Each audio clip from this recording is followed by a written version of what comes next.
ওয়ারিস। ওয়ারিস হলে সে সম্পত্তির ভাগ পায়। আলেমগণ নবীগণের ওয়ারিস, সেই সূত্রে এলেম লাভ করে। তো এর মধ্যে প্রবেশ করতে পারাটা একটা সৌভাগ্যের ব্যাপার। আল্লাহ পাক ইলমে দ্বীন শিক্ষা করার জন্য এই প্রতিষ্ঠানে নিয়ে আসে আলেমদের মধ্যে, আলেমদের সহবতে থাকবার, ইলম অর্জন করবার যে তৌফিক দিয়েছেন, এই জন্য আমরা সবাই শুকরিয়া আদায় করছি, আলহামদুলিল্লাহ। আর বড় বিষয় হলো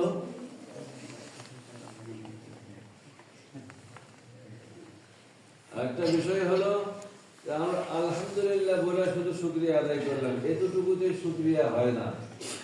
শুকরিয়া আদায় করতে গেলে, প্রকৃতপক্ষে যে শুকরিয়া সেটা আদায় করতে গেলে এরকম যে যে ইলম অর্জন করেছেন সেইটার উপরে আমল করা। আমল করলেই প্রকৃত শুকরিয়া আদায় করা হবে। আপনি জানলেন টুপি মাথা দিয়ে থাকা নবীজির সুন্নাত, কিন্তু টুপি মাথায় দেন না, তাহলে কি শুকরিয়া আদায় হলো? এই জানার কোনো দাম হলো?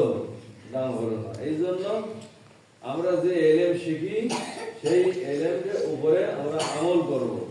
আমল করলে তাহলে লাভ আছে, আর আমল না করলে তার দ্বারা কোনো ফায়দা পাওয়া যাবে না।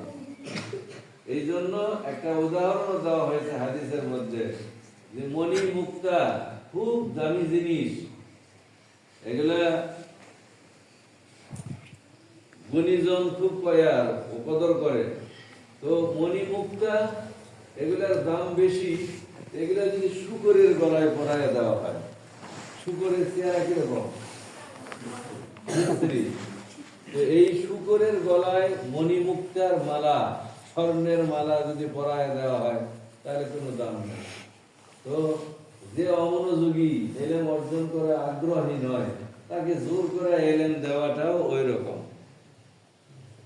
আমরা ওইরূপ হব না, আমরা আগ্রহী হব, তাহলে আল্লাহ আমাদেরকে এলেম দিবে।